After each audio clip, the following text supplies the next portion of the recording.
The story of the Endurance is one of the most legendary tales of survival and exploration in history. It centers around Sir Ernest Shackleton's Imperial Trans-Antarctic Expedition, 1914 to 1917, an ambitious plan to cross the Antarctic continent. Here's the history of the Endurance. Construction and early years built. The Endurance was constructed in 1912 in Sandefjord, Norway.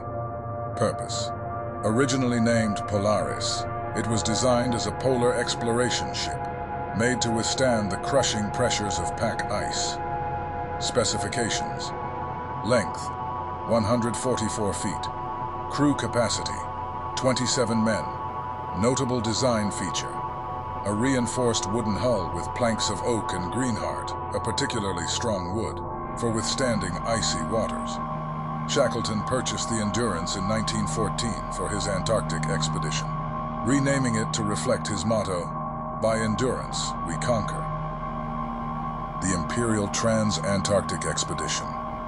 Shackleton's goal was to cross the Antarctic continent from the Weddell Sea on one side to the Ross Sea on the other, a journey of over 1,800 miles. The Endurance would transport him and his crew to the starting point in the Weddell Sea. Crew. The expedition included 28 men, including scientists, sailors, and a photographer, Frank Hurley. Departure. The Endurance set sail from Plymouth, England, in August 1914, heading for Buenos Aires, then to South Georgia Island for final preparations. Trapped in ice Weddell Sea. The Endurance entered the Weddell Sea in January 1915. However, the ship became trapped in pack ice before it could reach the Antarctic coast. For months, the crew lived aboard the ship as it drifted with the ice. Despite efforts to free the Endurance, the ice tightened its grip. The sinking of the Endurance, November 21st, 1915. After 10 months trapped, the relentless pressure of the ice crushed the Endurance. Shackleton and his crew abandoned ship, salvaging supplies, lifeboats, and Hurley's photographic plates. The ship eventually sank beneath the ice, leaving the men stranded on the frozen ocean. The struggle for survival. Shackleton and his men set up camps on drifting ice floes, eventually using lifeboats to reach Elephant Island, a remote and uninhabited spit of land. Realizing rescue was unlikely, Shackleton embarked on an extraordinary journey, the James Caird journey. Shackleton and 5 men sailed an open lifeboat, the James Caird, over 800 miles of stormy Southern Ocean to South Georgia Island. Rescue. Shackleton returned to Elephant Island in August 1916, rescuing all 22 men left behind. Remarkably, despite the ordeal, every crew member of the Endurance survived. Legacy and rediscovery. The story of the Endurance became legendary, symbolizing courage, leadership, and survival against impossible odds. In March 2022, the wreck of the Endurance was discovered in the Weddell Sea at a depth of nearly 10,000 feet. Remarkably well preserved, it offered a glimpse into the past and reignited global interest in Shackleton's incredible expedition.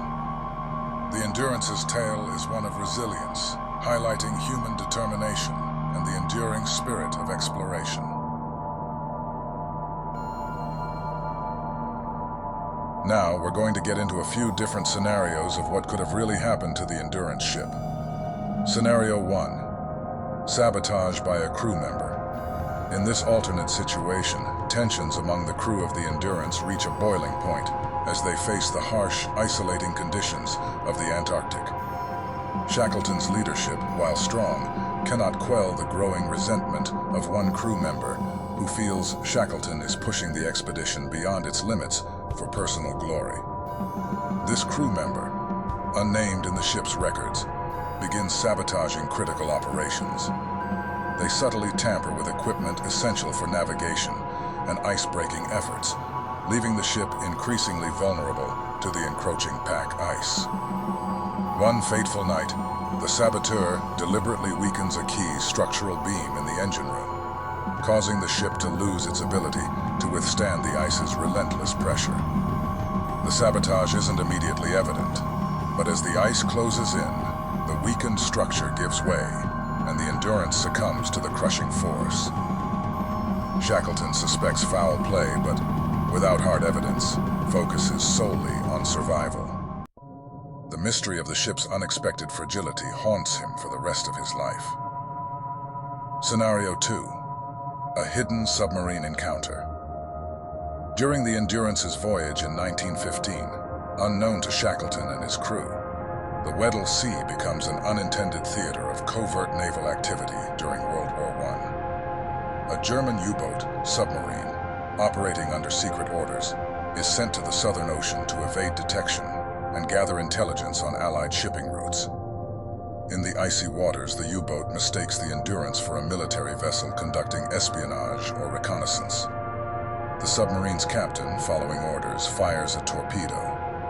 However, the cold waters and the dense ice affect the torpedo's accuracy, causing it to miss direct impact and strike nearby pack ice instead.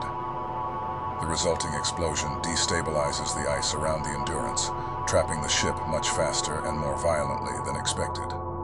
The crew, unaware of the submarine's presence, attribute the events to natural causes. Meanwhile, the U-boat quietly retreats, leaving no trace of its involvement. The incident remains unexplained, a wartime mystery buried under the ice and silence of the Antarctic seas.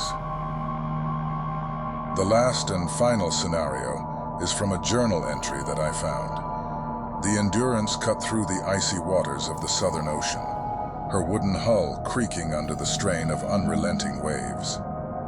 Shackleton and his crew had grown accustomed to the desolation of the Antarctic seas, an unbroken expanse of gray sky and darker waters.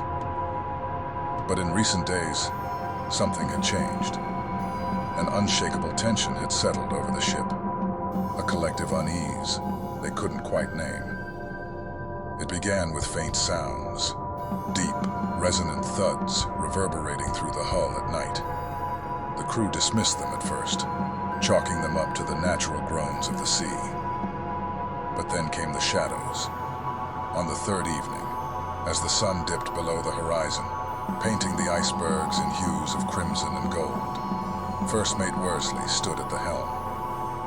He noticed it, a shadow, impossibly large, slipping beneath the surface some 50 yards from the ship.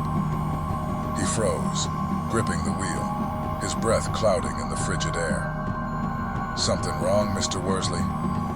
Shackleton's voice broke the silence, firm but calm. "I'm not sure, sir," Worsley replied, eyes still locked on the water. "Could have sworn I saw something." Shackleton followed his gaze, but saw only rippling waves. "The sea plays tricks on tired eyes. Get some rest. We've got a long voyage ahead." Worsley nodded, though unease prickled at his spine.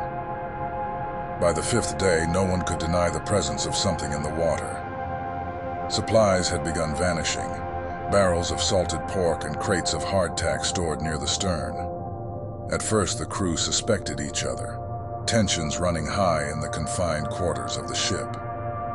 But then came the attack. It was the dead of night when the Endurance lurched violently, throwing men from their bunks. Alarms rang out as Shackleton scrambled to the deck, lantern in hand. The crew gathered, wide-eyed and shivering in the bitter cold. "What in God's name?" began Frank Wild, the second in command, but his words faltered as a colossal shape broke the surface. The lanterns barely pierced the darkness, but what little they revealed was enough to freeze the blood. A serpentine form, its slick, black skin glistening like oil, coiled around the stern of the ship. Its eyes, massive glowing orbs, gleamed with an unnatural intelligence. The creature's head, crowned with jagged ridges, rose high above the deck, dripping seawater as it loosed a guttural, ear-splitting roar. "Harpoons!" shouted Shackleton, his voice cutting through the chaos. "Man your stations!" The crew scrambled, grabbing what weapons they could find.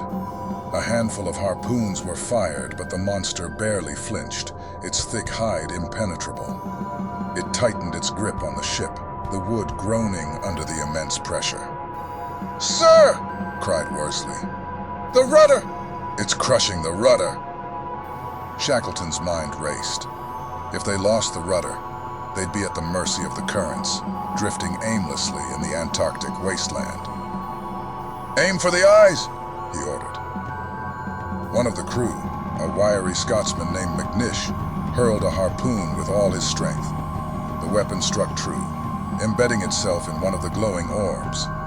The creature reared back, its deafening roar mingling with the howling wind. For a moment, it released its grip, and the Endurance heaved violently as it righted itself.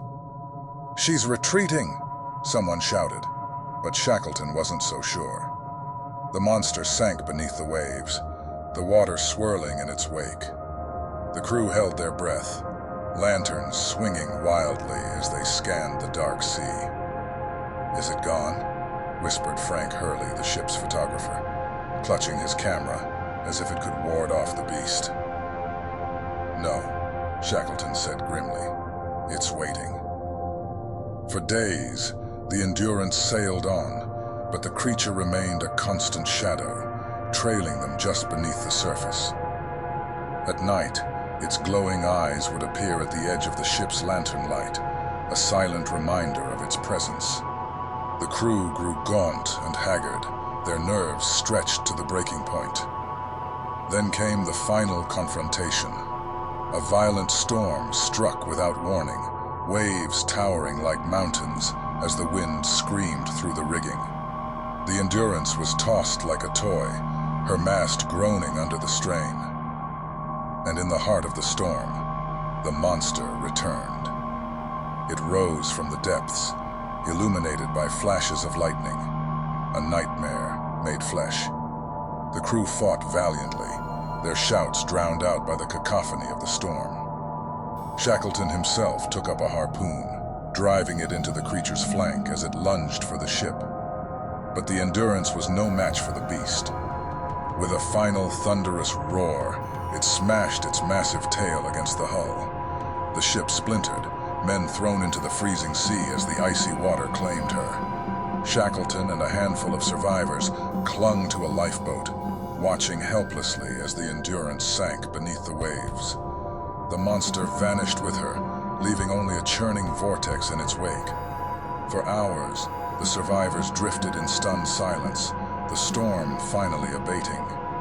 When dawn broke, the sea was eerily calm, the horizon stretching empty and desolate.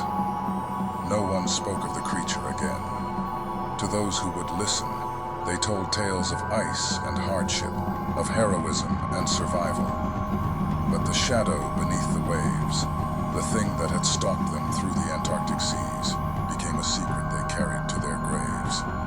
And somewhere, in the uncharted depths of the southern